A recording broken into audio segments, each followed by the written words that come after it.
Armin, how are you today? It was a great day on the beach, great weather. I really love here to be in California. Now, this was the Fly Surfer Clinic by Captain Kirk's. Yes.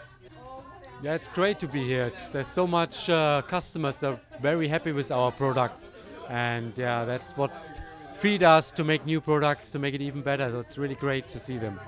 Now, with the hydrofoil is trending so much, everyone's riding on the hydrofoil board, and this now is with the kites as well. Tell me about the newest kites from Fly Surfer that accommodate these boards. Yeah, the old hydrofoil trend is very good for us because our kites work excellent in the light wind, and with the hydrofoil now we can get going in super light wind when you almost feel no wind, and the foil kites are just stay up in the air in the littlest breeze you can imagine, and so more customers are enjoying our kites. Now, in your instruction today, everyone took note of the lines, and just 1 inch difference with those lines makes a difference in how the kite performs, and they were all shocked about this. Were you shocked to see this? No, I'm not shocked. But if you tune the kite, you really take care about all the details. And there's a difference. You can fly still with the kite, but it was a cleaning to make the kite flying as perfect as possible. You know, there's later coming Olympics, and if you want to use the maximum performance, you can tune it to maximum performance. Now, having this beautiful shop, Captain Kirk's, just a mile from the beach at Belmont Shore, what did you think about having Captain Kirk so close? Yeah, it's great. I'm really loving this shop. They are doing excellent work for the customers. All the customers was very happy, and it's all about to keep the customers happy and give them the right product that they have fun. Now, with the Olympics coming up in 2024, kiteboarding is going to be involved, the hydrofoil. Tell me the involvement Fly Surfer may have with the Olympic Committee and the Olympic sport.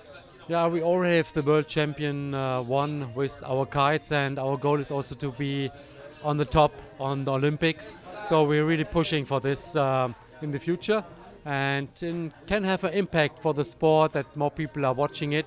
I think special hydrofoiling is very attractive. You ride in almost no wind, while the other surfing or the wind discipline, like the other sailing disciplines, need more wind, and it's just more exciting. It's faster and yeah, very attractive. Tell me about how Fly Surfer originated. Yeah, it was in the year 2000. I had a paragliding shop, and a friend of mine who was helping me in the business, he was developing the first foil kite, and I said, yes, I will try out and will be the test pilot. So we started that he was building it, and I was testing it on the water, and half a year later we founded Fly Surfer. Now, tell me about your production channel you have for all your video is incredible for Fly Surfer. Tell me about the process of getting these productions done all over the world. Yeah, it's important to have great videos which really shows what's all about the sport. So we're putting also energy to get great videos, and sometimes we also do videos which is showing the fun and enjoy the sport and the passion about it. And yeah, it's all about enjoying life. And market share in the U.S., has it been growing over the last 5 years for the Fly Surfer brand? Yes, it grew a lot, and it's still a lot of potential that we can grow here. And we understand Sabrina here at Captain Kirk's is one of your headquarters for Fly Surfer, correct, for the distribution of your kites?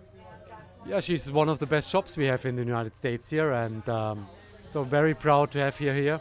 I mean, it's a big beach, a lot of kite surfers, up to 200 kiters at the weekend, so it's great to have a good representation here.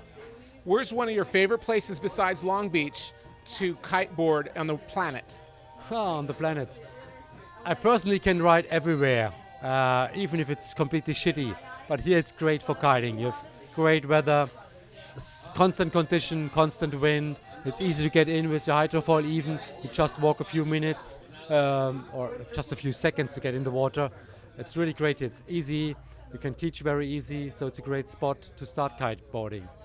And tell me about working with GP and giving him some ideas on teaching, being a better teacher. Did he have some good questions for you today on the beach as a teacher learning Fly Surfer? GP is a great teacher already. I can't give him tips. I just give him advice, technical wise, how to make the kites flying as best as possible. And that's what I can do here. Working with Sabrina and Kite and Captain Kirk's, how has it been for you so far? It's very good to work with her. She's a really smart person, and also the customer all like Sabrina. which is very important that the customers are happy. And really appreciate that she was taking over Captain Kirk and making it to the next level. Tell me about your time in California paragliding. Yeah, I was with Sabrina at Torrey Pines, and we made some tandem flights there, which was great. So it's a nice spot also for paragliding. There's the biggest school here in the United States, and it's very nice to fly there. But looking out 10 years from now, where do you think this sport is when it comes to technology? It's always difficult to predict in the future, but we're pushing as hard as we can. At the moment, with the foil kite, it's still a big trend, which will become bigger and bigger, where we are pushing. We are also the brand which is the first single skin kite had, which has no bottom sail. And this is now also increasing the sport because you can ride in even less wind. And the hydrofoil, also they get bigger and bigger. You need less and less wind. You can ride in almost no wind. So it's exciting. But difficult to tell what will be the future in 10 years. But I can tell you in the next years. Thank you, Armin.